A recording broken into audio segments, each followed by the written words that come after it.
जय माता साबरी। स्वागत है आप सभी का मेरे YouTube चैनल प्रीत शक्ति में। आज आप सभी साधकों के लिए मैं अघोर भैरव का मंत्र लेकर आया हूँ। सबसे पहले आप लोग मंत्र ही सुन लीजिए, उसके बाद बढ़ते हैं वीडियो में। चलिए शुरू करते हैं मंत्र। कालों के काल काली के लाल लज्जा में रही काशी कोतवाल। आद भैरव जुगाद भैरव, भैरव है सब थाई। भैरव ब्रह्मा भैरव विष्णु, भैरव ही बोला साई। भैरव देवी भैरव सब देवता, भैरव सिद्ध भैरवनाथ। भैरव गुरु भैरव पीत, भैरव ज्ञान भैरव ध्यान। भैरव योग बैराग, भैरव बिन हो न रक्षा, भैरव बिन बजना नाथ। काल भैरव विकराल भैरव, घोर भैरव अघोर भैरव। भैरव की कोई न जाने सार, भैरव की महिमा अपरंपार। श्वेत वस्त्र श्वेत जटा धारी, हत्थ में मुगदर स्वान की सवारी। सार की जंजीर लोहे का कड़ा, झांस तनु भैरव बाबा हाजिर खड़ा। चले मंत्र फुरे मदद देखूँ, आद भैरव तेरे इल्म चोट का तमाशा। ये भैरव जी का मंत्र है, जो कि देहात का मंत्र है। मैं आपको फिर से एक बार सुनाता हूँ मंत्र, आप लोग सुन लीजिए। कालों के काल काली के लाल लज्जा मेरी राखियो, काशी के कोतवाल। आद भैरव जुगाद भैरव, भैरव है सब भाई। भैरव ब्रह्मा भैरव विष्णु, भैरव ही भोला साईं। भैरव देवी भैरव सब देवता, भैरव सिद्ध भैरवनाथ। भैरव गुरु भैरव पीर, भैरव ज्ञान भैरव ध्यान। भैरव योग बैराग भैरव, भैरव बिन हो न रक्षा, भैरव बिन बजे न नाद। काल भैरव विकराल भैरव, घोर भैरव अघोर भैरव। भैरव की कोई न जाने साथ, भैरव को की महिमा अपरंपार। श्वेत वस्त्र श्वेत जटा धारी, हत्थ में मुगदा स्वान की सवारी। सार की जंजीर लोहे का कड़ा, जहाँ से भैरव बाबा हाजिर खड़ा। चले मंत्र फुरे बाजा देखो आद भैरव तेरे इल्म चोट का तमाशा। ये आपको मैंने 2 बार मंत्र पढ़ के सुना दिया है, एक बार और आप सुन लीजिए, इससे आपको समझ में आ जाएगा सही मंत्र। कालों के काल काली के लाल लज्जा मेरी राखी, काशी के कोतवाल। आद भैरव जुगाद भैरव, भैरव है सब थाई। भैरव ब्रह्मा भैरव विष्णु, भैरव ही भोला साईं। भैरव देवी भैरव सब देवता, भैरव सिद्ध भैरवनाथ। भैरव गुरु भैरव पीर, भैरव ज्ञान भैरव ध्यान। भैरव योग बैराग, भैरव बिन हो न रक्षा, भैरव बिन बजे न नाथ। काल भैरव विकराल भैरव, घोर भैरव अघोर भैरव। भैरव की कोई न जाने सार, भैरव की महिमा अपरंपार। श्वेत वस्त्र श्वेत जटा धारी, हत्थ में उदय स्वामी की सवारी। सार की जंजीर लोहे का कड़ा, जहाँ से भैरव बाबा हाजिर खड़ा। चले मंत्र फुरे मदद देखूँ, आद भैरव तेरे इल्म चोट का तमाशा। ये है भैरव बाबा का प्योर देहाती मंत्र, जो देहातों में भैरव बाबा को सिद्ध किया जाता है, वो मैंने मंत्र आपको बताया है अभी। आज जो मैं आप साधकों के लिए, आप सभी मित्रों के लिए जो मैं मंत्र लेकर आया हूँ, वो भैरव बाबा को सिद्ध करने वाला एक देहाती मंत्र लेकर आया, जो कि अघोर भैरव का मंत्र है। भैरव बाबा बहुत ही कृपालु हैं और दयावान हैं, लेकिन अपने भक्तों के लिए ही वो दयावान है, अपने भक्तों के लिए ही कृपालु हैं, और अपने भक्तों की ही सभी मनोकामना पूर्ण करते हैं वो। और अपने भक्त के शत्रु के लिए वो महाकाल हैं, उनका नाश करने के लिए तत्पर रहते हैं वो। कई साधक जो होते हैं वो भैरव बाबा की जो साधना होती है उससे डरते हैं, उसको करने से हिचकिचाते हैं, सोचते हैं कि तामसिक देवता हैं ये। और ये सही बात भी है कि तामसिक देवता होने के कारण ये बहुत ही उग्र देवता हैं, और उग्र देवताओं की श्रेणी में आते हैं। और आज जो साधना मैं आपके बता रहा हूँ, इस साधना को आप सात्विक तरीके से भी कर सकते हैं और तामसिक रूप से भी आप सिद्ध कर सकते हैं। दोनों तरीके मैं आपको बता दूंगा। केवल अंतर इतना है कि जो पूजन सामग्री है, जो भोग है, वो चेंज हो जाता है, विधि एक ही रहती है सब में। तो पहले मैं आज जो आपको बताऊंगा वो मैं तामसिक पद्धति से कैसे सिद्ध करते हैं वही आपको बताऊंगा। पहले आपको बता दूं कि इस साधना के बल पर आप भैरव बाबा की सिद्धि प्राप्त तो कर ही लेते हैं, और जो आगे आप साधनाएं करते हैं, देवी शक्ति की जो साधना करते हैं आप, वो आपको आसानी से सिद्ध हो जाते हैं भैरव बाबा की कृपा से। क्योंकि जो भैरवनाथ हैं, भैरव बाबा हैं हमारे, वो हर शक्तिपीठ पर विराजमान हैं, और उन्हीं की दया से ही हमें शक्ति की, जो देवी की सिद्धि होती है, वो प्राप्त होती है। इस साधना की शक्ति से आप हर तरह के भूत प्रेत जिन जिन्नात मसान देवी देवता सभी से आप बलपूर्वक अपनी बात को मनवा सकते हैं, ठीक है। और कैसी भी तंत्र की समस्या हो, कैसे भी तंत्र काट आपको करनी हो, आप इस मंत्र के द्वारा कर सकते हैं। किसी पर भी अगर कोई देवता खेल रहा है, कोई देवी खेल रही है, या कोई भूत प्रेत जो भी है वो खेल रहा है, तो आपकी बात उसे मानना पड़ेगा और उस शरीर को उसको छोड़ना पड़ेगा, अगर आप चाहते हैं तो, ठीक है। अगर आप चाहते हैं कि ये हमेशा के इससे हट जाए, या कोई तंत्र काट कर रहे हैं आप, तो भैरव बाबा का जो प्रसाद है, जो भोग है, वो प्रसाद उनको देकर अगर आप बोल देंगे तो वो व्यक्ति हमेशा के लिए ठीक हो जाएगा, और उसके ऊपर जो भी तंत्र की समस्या होगी वो समाप्त कर देंगे भैरव बाबा। इस साधना के बल पर आप वशीकरण भी कर सकते हैं, आप उच्चाटन भी कर सकते हैं, यहाँ तक कि आप इस साधना से मारण तक कर सकते हैं। षटकर्म करने में इस साधना सक्षम है, क्योंकि जो देवता है भैरव बाबा वो हर काम करने में सक्षम है। और इसमें एक बात और बता दूं मैं आपको, इसमें भैरव बाबा प्रत्यक्ष भी आ जाते हैं और सपने के माध्यम से दर्शन देते हैं।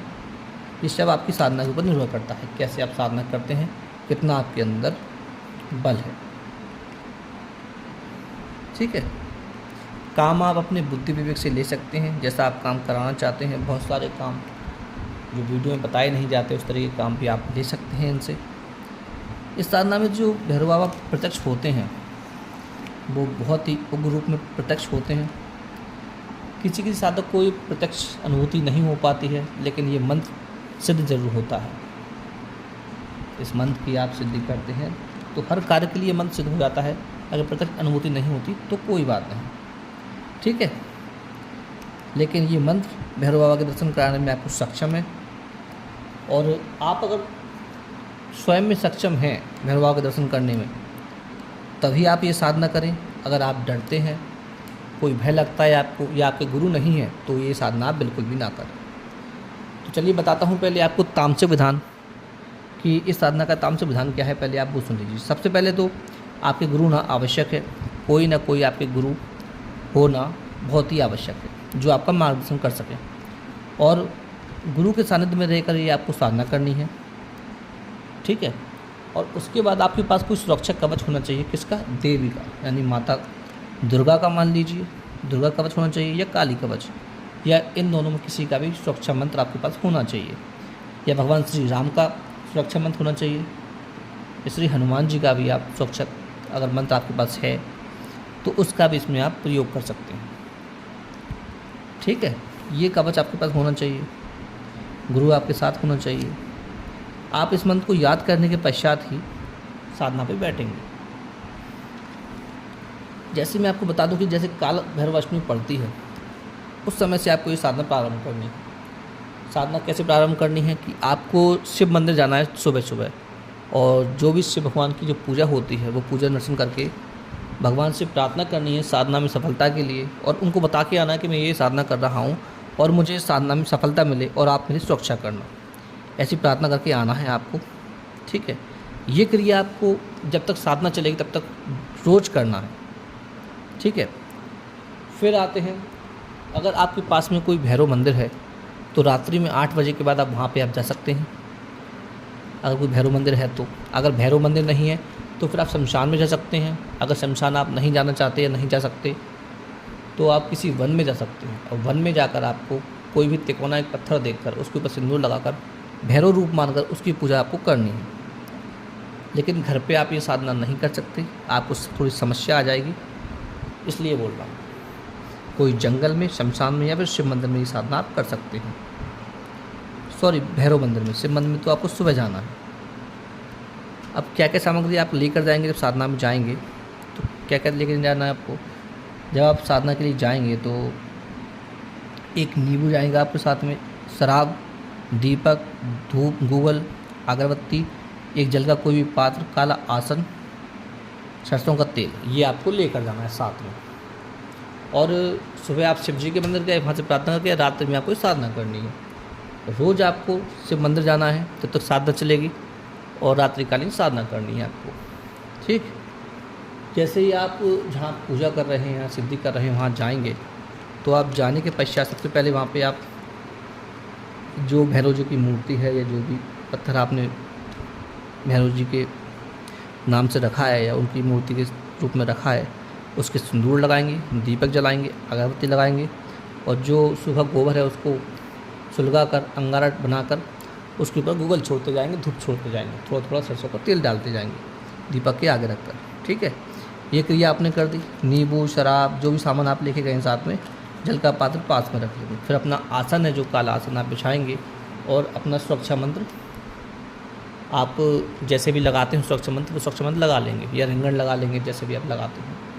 उसके बाद फिर आपको एक माला गुरु मंत्र की जपना है और एक माला ओम नमः शिवाय मंत्र की आपको जपना है। ये जप करने के बाद फिर आपको चाहे तो रुद्राक्ष माला लीजिए, चाहे काले हकीकी माला लीजिए, इन दोनों में से कोई सी माला लेकर आप उनसे मंत्र जाप करना प्रारंभ कर दीजिए। 108 मंत्र जाप कर सकते हैं आप, या 121 या 144, ये मंत्र की आपकी संख्या रहेगी। देहातों में 121 करते हैं, 144 करते हैं। ठीक है, तो आप जितना आपकी करना चाहें उतना कर सकते हैं, चाहे तो 121, 144, 108, ये मंत्र आप जाप करेंगे। और ये मंत्र जैसे ही आपका जाप होगा, तुरंत के तुरंत आपको नींबू काटना है, और नींबू काट कर उसके ऊपर नींबू निचोड़ते हुए आपको शराब की धार दे देनी है। जैसे ही आपका 108 मंत्र पूरा होगा, ये क्रिया आपको करनी ही करनी है। जो शराब आप साथ में लेके गए उसकी धार आपको वहीं के वहीं देनी है, एक माला पूरी होने के बाद। और फिर से जो जल का पात्र रखा है उससे थोड़ा सा जल वहीं पे डाल देंगे, और अपनी एक दिन की साधना आप कंप्लीट करके अपने घर आ जाएंगे। ठीक है, अब ये क्रिया आपकी एक दिन की हो गई, और जो साधना है वो आपको करनी है पूरे 41 दिन तक। हाँ जी हाँ, इसकी पूर्ण सिद्धि 41 दिन में हो जाएगी। अगर आप चाहें तो 21 दिन भी कर सकते हैं, उसमें भी आपको सिद्धि प्राप्त हो जाती है, लेकिन जो पूर्ण सिद्धि है वो 41 दिन में ही आपको प्राप्त होती है। रोज़ 41 दिन तक आपको शिव मंदिर जाना है, पूजन करना है, और रात्रि में आपको ये साधना करनी है। एक बात और समझ लीजिए, ये साधना बहुत ही तीव्र है साधना, इसमें अनुभव भी बहुत खतरनाक होते हैं। इसलिए अगर आप डरते नहीं हैं, अगर आपके साथ गुरु नहीं है, तो ये साधना आप बिल्कुल भी ना करें, आपको खतरा हो सकता है। क्योंकि भैरव आप सिद्ध कर रहे हैं, कोई भूत प्रेत भी सिद्ध करते हैं, तो उसमें भी जान का जोखिम हो जाता है। ये तो भूत प्रेतों का राजा है। अगर आप साहसी नहीं हैं, आपको डर लगता है साधना करने में, तो आप ये साधना बिल्कुल भी ना करें। अब बताता हूँ इसमें आपको जो नियम पालन है वो क्या करना है। आपको ब्रह्मचर्य का, अखंड ब्रह्मचर्य का पालन करना पड़ेगा। मांस मदिरा आप बिल्कुल नहीं खा सकते कुछ भी, और जितना हो सके महिलाओं से आप दूर रहें। जैसे जैसे साधना का काल बढ़ता जाएगा, आपके अनुभव तीव्र होते जाएंगे। इसलिए जब अंतिम दिन आएगा, उस दिन आपको एक बकरे की बलि भैरव बाबा को देनी पड़ेगी। जी हाँ, मैं आपको अभी बता देता हूँ कि जो तांत्रिक साधना है उसमें अंतिम दिन भैरव बाबा को एक बकरे की बलि देनी पड़ती है। अगर आपकी आर्थिक स्थिति ठीक नहीं है तो आप एक साबुत कलेजी ले सकते हैं। ठीक है, अगर बकरा आप नहीं ले पाते हैं तो आप एक साबुत कलेजी से भी काम चला सकते हैं, लेकिन इसमें पूजा में जो बताया गया है वो यही है, एक बकरे की कलेजी के साथ एक पूरा बकरा लगता ही लगता है। ठीक है, और अंतिम दिन जो सामान लगता है मैं वो आपको बता दूं क्या क्या लगता है। आपको चाहिए पूड़ी, गुलगुला, 7 पूड़ी या 11 पूड़ी, थोड़े से गुलगुले, 5 नींबू, चिलम, गांजा, बतासे, गूगल धूप, सिंदूर, शराब, एक नारियल, और जो बकरा है वो आपको साथ में लेके जाना ही है। ये सभी सामग्री आपको साथ में रखनी है, साधना प्रारंभ करनी है। और जैसे ही आपका जाप ख़त्म हो, आपको जो नींबू है उसको काटना है वैसे कि, और शराब की धार देनी है, और जो पूरा सामान, जो सामग्री आप लेके गए, गुलगुला, पूड़ी, सब चढ़ा देना है वहाँ पे। और फिर आखिर में आपको बकरे से सिंदूर लगाकर, जिसके ऊपर थोड़ा जल डालकर, और आप देखेंगे कि अगर बकरा सिर फड़फड़ाता है अपना, तो फिर आप उसके सर को या उसके कान को काट के वहीं पे चढ़ा देंगे आप। और बाद में फिर आप जो करना चाहें बकरे का कर सकते हैं। चाहे आप छोड़ना चाहते हैं तो छोड़ भी सकते हैं, अगर आप सिर काटना चाहते हैं उसका तो सिर भी काट सकते हैं, वो आपके ऊपर है। मैं किसी को सलाह नहीं देता हूँ कि आप ये साधना कीजिए या बलि दीजिए, बिल्कुल बिल्कुल। ठीक है, जो साधना में जो विधि है वो मैं आपको बता रहा हूँ। ये सभी सामग्री चढ़ाने के बाद आपकी साधना कंप्लीट हो गई है। अगर भैरव बाबा प्रत्यक्ष आते हैं तो आप उनसे वचन ले लीजिए। अगर आपको आवाज़ अकेली आती है तब भी आप वचन ले सकते हैं, नहीं तो आप स्वप्न के माध्यम से भगवान आपको दर्शन दे देंगे तो भी आपकी साधना कंप्लीट मानी जाएगी। अब 7वें तरीके में क्या है, केवल क्रिया सब यही करना है आपको, लेकिन जो भोग सामग्री है वो आपकी चेंज हो जाएगी।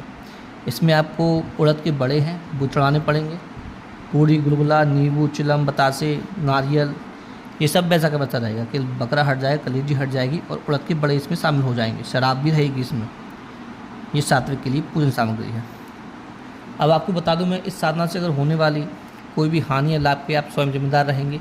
मैं केवल जानकारी के लिए इस साधना को दे रहा हूँ। मैं नहीं बोलता कि आप ये साधना कीजिए और कुछ जोखिम आप उठाइए। करने में सक्षम है आप तो आप कीजिए, लेकिन मेरी या मेरे चैनल की इसकी कोई जवाबदारी नहीं है आपको हानि या लाभ की। अगर आप सक्षम है तो साधना कीजिए। इस साधना को करने के बाद अगर आपको भैरव बाबा से कोई कार्य करवाना है तो एक बकरे की कलेजी लीजिए आप साबुत, और जो पूड़ी, गुलगुला, शराब, नींबू, बतासे रखकर 108 बार मंत्र का जाप कीजिए और जो भी आपका काम है उनसे बोल दीजिए। आप देखेंगे कुछ ही समय में आपका काम पूरा करके भैरव बाबा वापस आ जाएंगे। आप चाहें तो नींबू के माध्यम से भी चला सकते हैं। अगर किसी को तंत्र काट करना है तो एक नींबू के माध्यम से भी आप काट सकते हैं उस चीज़ों को। बहुत तरीके हैं, जैसे जैसे आप साधना करेंगे आपको सभी कुछ मालूम पड़ता जाएगा। लेकिन एक नींबू के माध्यम से, 5 नींबू के माध्यम से भी आप कैसा भी तंत्र काट कर सकते हैं। अगर कोई देवी शक्ति है या कोई बड़ा देवी देवता अगर है सामने, तो आप एक कलेजी का उतारा उससे कर दीजिए, कलेजी, नींबू, इसके द्वारा भी तंत्र काट कर सकते हैं। अगर आप सब लोगों को वीडियो अच्छी लगी हो तो आप लोग कृपया करके मेरे चैनल सब्सक्राइब कीजिए, लाइक कीजिए और कमेंट कीजिए, और जितना हो सके अपने रिश्तेदार तक इसको शेयर कीजिए। जिन लोगों को आध्यात्मिक ज्ञान में रुचि है उन सभी तक इस चैनल को आप लोग शेयर कीजिए। ऐसे ही मैं रोचक वीडियो आपके लिए लाता रहूँगा, जो कारगर मंत्र हैं वो आपके लिए लाता रहूँगा। आप इस साधना को सक्षम हैं तो कीजिए। चलिए मिलते हैं अगली वीडियो में। जय माता सावरी, जय भैरव बाबा।